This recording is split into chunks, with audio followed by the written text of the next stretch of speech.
Hello students, welcome to my channel. আজকের এই ভিডিওতে দেখে নেব একটা প্যারাগ্রাফ, মাই হোম অর্থাৎ আমার বাড়ি। প্রথম থেকে শেষ পর্যন্ত প্রত্যেকটা লাইন বাংলায় বলছি, তোমরা ভালো করে শুনে নাও এবং খাতায় লিখে নাও। দেখো তাহলে শুরু করা যাক। I grew up in a small 2-story house nestled in a quiet suburban neighbourhood. আমি বড় হয়েছিলাম একটা ছোট্ট দোতলা বাড়িতে।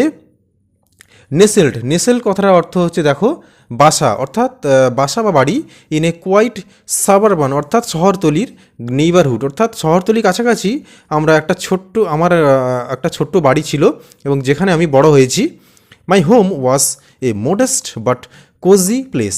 মাই হোম ওয়াজ এ মোডেস্ট কথাটার অর্থ হচ্ছে পরিমিত বা সুশীল, অর্থাৎ আমার বাড়ি ছিল খুব সুন্দর বাট কোজি প্লেস এবং ছিল একটা আরামদায়ক একটা স্থান।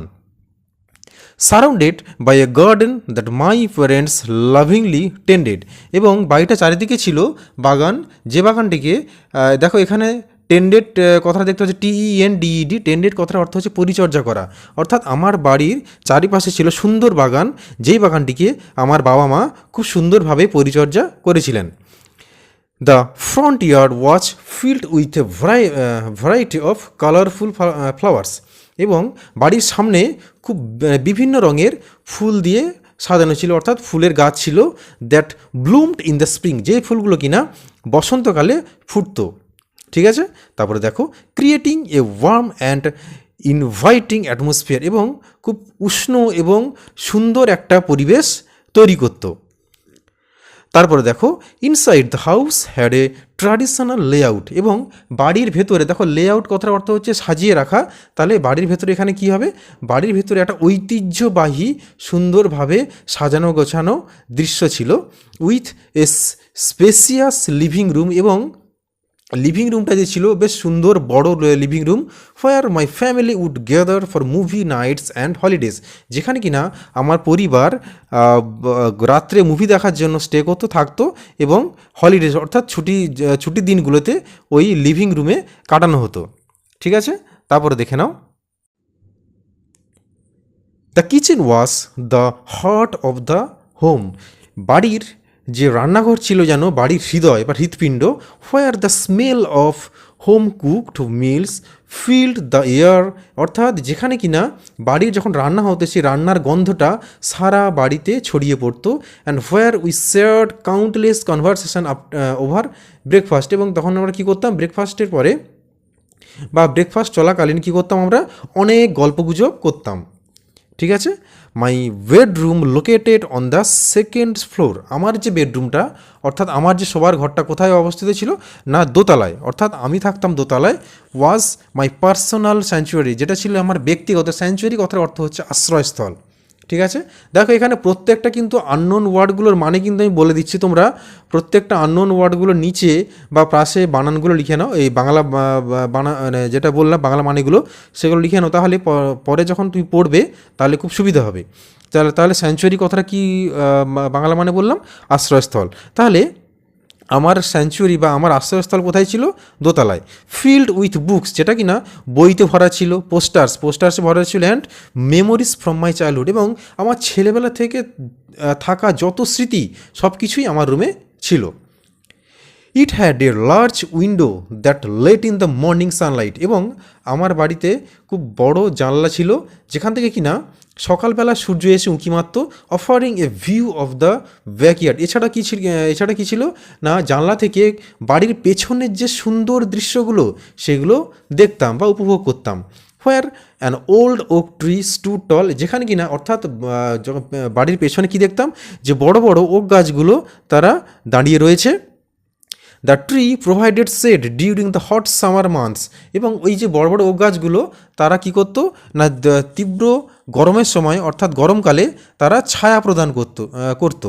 And was a constant source of comfort, এবং ওই গাছগুলো অবিরত কিসের সোর্স না, কমফোর্ট, আরাম এবং আরাম এবং আনন্দের উৎস।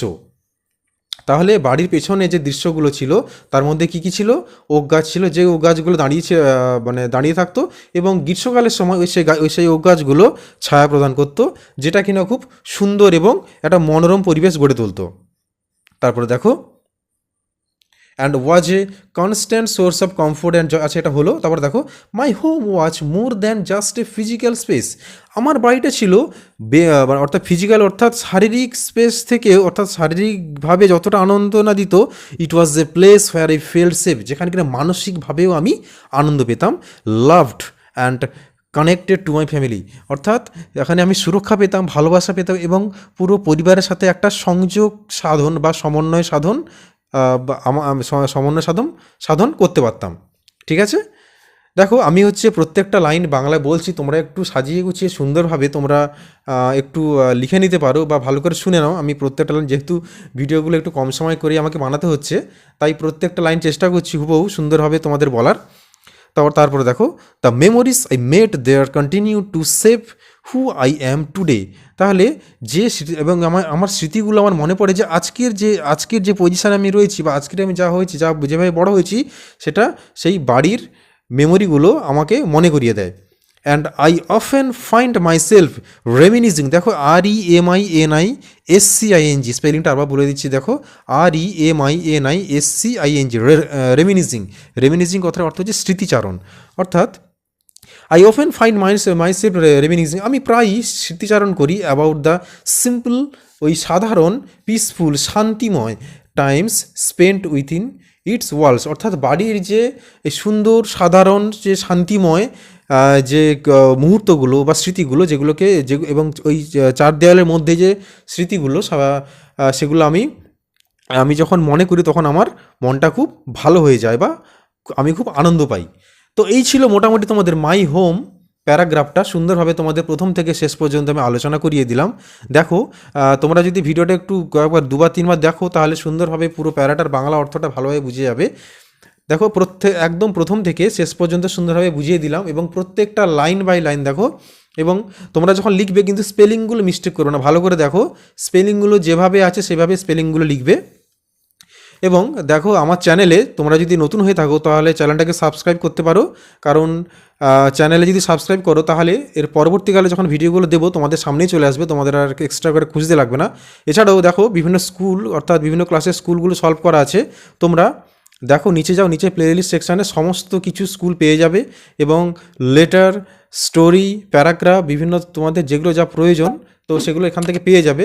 তাহলে তোমরা ভালো করে এটা প্র্যাকটিস করো, এরপরে আসবো অন্য একটা ভিডিও নিয়ে, তোমরা ততক্ষণ ভালো করে এগুলো প্র্যাকটিস করো।